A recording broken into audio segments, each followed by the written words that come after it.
The road to releasing police-worn body camera footage in Toronto is not an easy one. There are a number of barriers in place compared to other jurisdictions in the U.S., for example. For one, it's at the discretion of police and the SIU, despite calls for more accountability. The death of Regis Korchinski-Paquette nearly a year ago immediately sparked calls for police-borne cameras to be deployed quicker. The public wanted to know how the 29-year-old black woman fell from a high-rise balcony while officers were on hand. I have concerns that, the public would be deprived of the ability to know what exactly happens. And oftentimes, it's important to get that information out at the beginning so that the narrative around the incident can really be, talked about in a meaningful way. In Montreal, a recent incident involving a man being punched in the head while being held down by police officers has renewed calls for a body camera program there, with support from that city's mayor.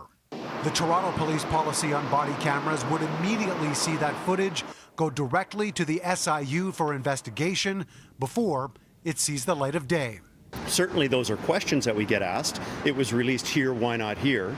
But that's about understanding and appreciating our laws and the application of our laws. Those laws, based on privacy and freedom of information, keeps the public from seeing any video without requests.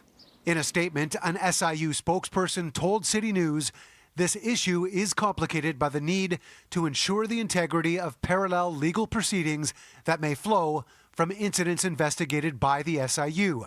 Disclosure will have to be assessed on a case-by-case basis. I can assure you that in those circumstances, if there were a public safety concern, that the chief would be having a conversation with the director of the SIU to ensure that if there was an opportunity for perhaps the SIU to then release that footage, if it were about a public safety issue, that would also happen. That's if the video is handed over in the first place. Not all is required, and is also at the discretion of police to decide. It's very important in the name of transparency to have officers participate in these investigations so that we can hold the right person accountable. I think everybody benefits when there is an objective account of what occurred.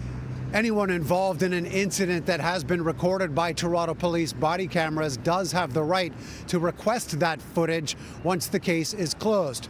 To this point, no footage has actually been released, and according to police, no requests have been made. The full deployment of body cameras in Toronto is expected to be complete by the end of October.